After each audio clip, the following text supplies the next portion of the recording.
शान्ति लेभलमा साथीहरू आउनुहोस् म बढीलाई तपाईँलाई जेल थाप्न तयार छु प्लिज साथीहरू आउनुहोस्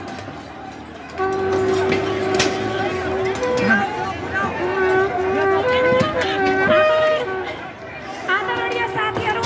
अहिले त्यहाँ के भइरहेको भनेर हामीले कुरा बुझ्न नसकेको ती जनताका घरमा नेपाल प्रहरी लुकेर जनतालाई अश्रु ग्यास फालिरहेको कारण जनताले प्रतिक्रिया गरिरहेको ती घर जनताका घरभित्र लुकेर ढुक्न गोली हान्ने प्रहरीको क्षति भएको भनेको नेपाल प्रहरी लुकेर भित्रबाट अश्रु ग्यासले गोली हानेको कारण जनताले गरेको प्रतिक्रिया हो हेर्नुहोस् कसैले घरभित्र प्रहरी छिर्न नदिनुहोस्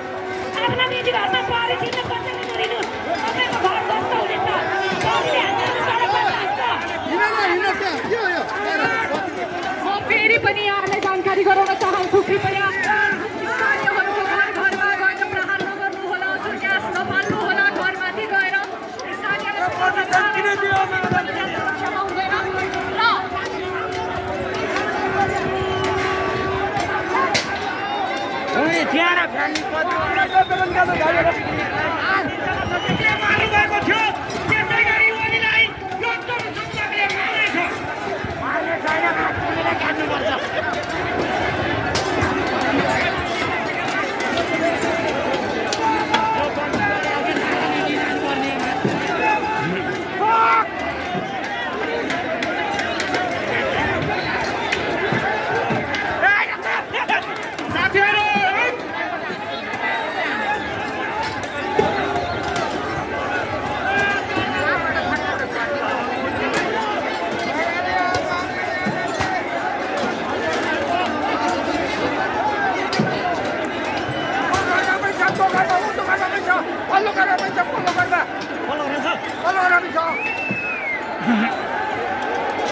साथीहरू त्यो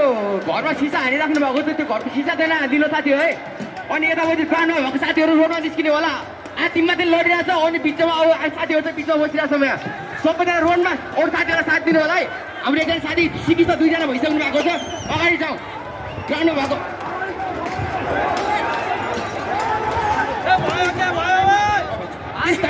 दाजुभाइ दिदी बहिनीहरू तपाईँहरूले आफ्नो घरभित्र प्रवेश नगराउनु होला हामी शान्तिपूर्ण सभा भइरहेको भिडमा हामी अश्रु ग्यास प्रहार भइरहेछ नेपाल प्रहरी दाजुभाइहरू तपाईँहरू सबैले बुझ्नुहोस् हामी शान्तिपूर्णमा छौँ हामीहरू घरवाली दाजुभाइहरू तपाईँहरू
Thank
you.